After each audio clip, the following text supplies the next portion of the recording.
Example 4.21. Consider a sphere of uniform charge, radius a, density rho sub 0 with a cavity, spherical, centered at d 0, 0, with radius b, where d is less than a, and b is less than a minus d, for it to be a spherical cavity fully enclosed. What is the electric field along the x-axis? Solution. 4x is greater than a. See the next equation. Thus, see the equation shown. 4x is less than a. See the next equation. Since the charge is attributed to a uniform density in the sphere, it must not be able to flow to the boundaries as it would otherwise. The medium is non-conducting.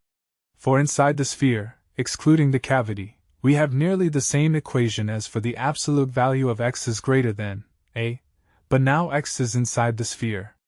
Superposition of a complete sphere with that of a negative sphere due to the cavity gives the desired results. Thus, see the equation shown. In sphere for x is greater than d plus b. The rest left to reader. Example 4.22.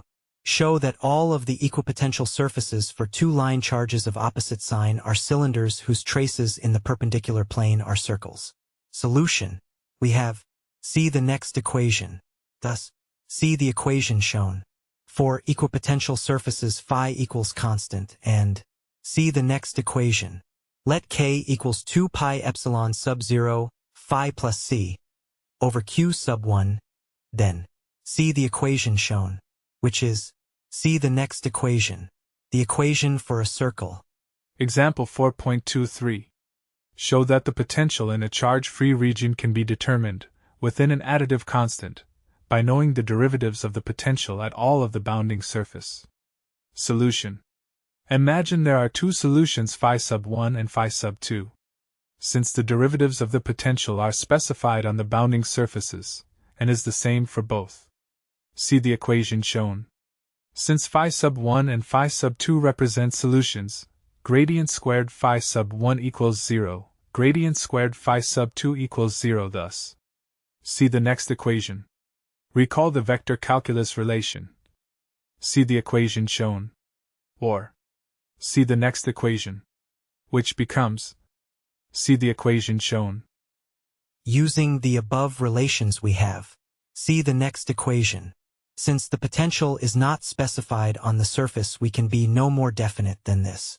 Thus, the potential is uniquely determined except for an arbitrary additive constant. 4.5 Orthogonal expansions and introduction to Laplace's equation. Adopting notation/conventions of Jackson, 32. Before moving to more complex boundary conditions, with decomposition in terms of orthonormal functions, let's first review the properties of such functions. Consider a set of n functions of a variable epsilon in an interval a, b u sub n of epsilon.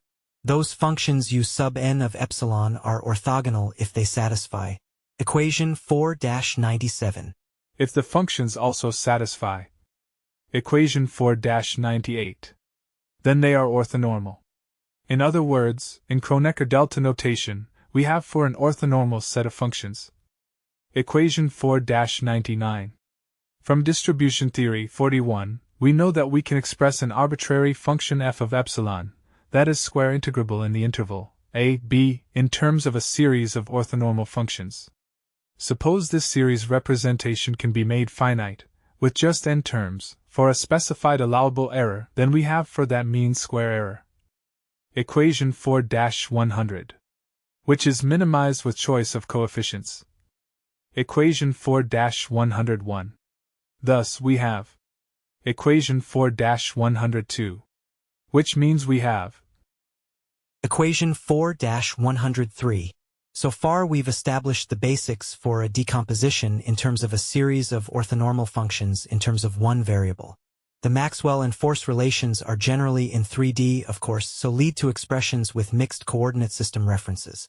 What is needed, for simplest advancement in complexity of the situations being considered, is to now consider cases where the coordinate systems used imply sufficient symmetry, that separation of variables is possible.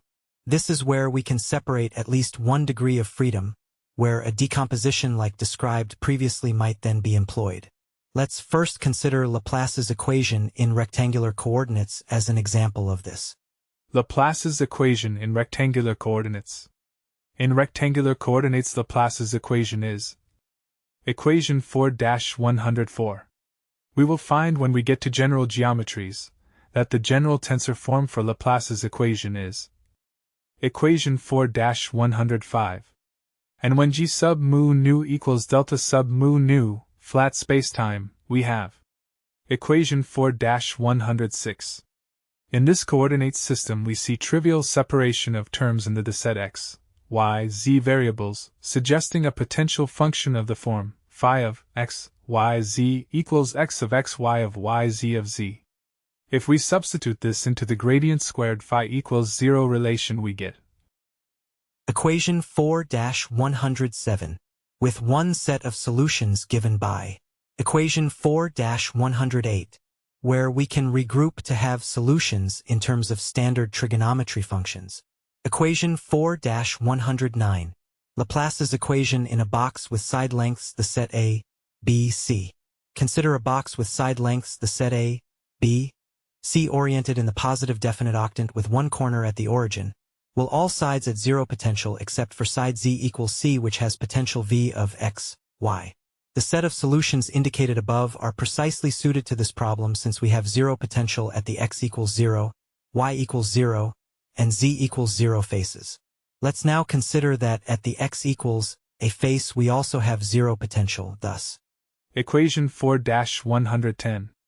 Similarly, we have equation 4-111. If we denote gamma sub nm equals pi the square root of n squared over a squared plus m squared over b squared, we can write equation 4-112. Now, at z equals c we have equation 4-113. We are given v of x, y, however, so to arrive at the solution we need to invert the above relation, and this is where the completeness properties of orthonormal function introduced previously come into play. Equation 4-114. Laplace's equation in semi-infinite rectangular strip.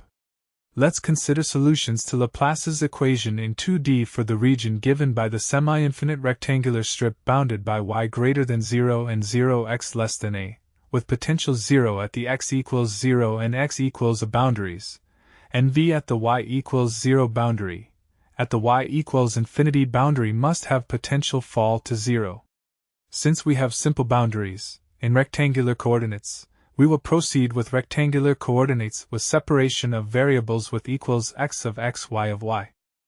Equation 4-115. We have zero boundaries in the x direction, so expect sin x form in the set of general solutions. We have finite boundary value of v at y equals 0 falling to 0, so expect a exp negative y form in the set too. Equation 4-116. Thus, the potential has the form equation 4-117, where we have equation 4-118. Thus, equation 4-119. If we substitute with z equals e raised to the in pi over a times x plus iy power, we can simplify to equation 4-120. Using the property that the imaginary part of a log is equal to the phase of its argument. Equation 4-121. Laplace's equation for a corner. Let's now consider another 2D example involving corners and edges of various types. For this it is best to work in polar coordinates, ds squared equals d rho squared plus rho squared d phi squared, for which the metric is equation 4-122. Using the general form mentioned earlier, equation 4-123. We then get equation 4-124.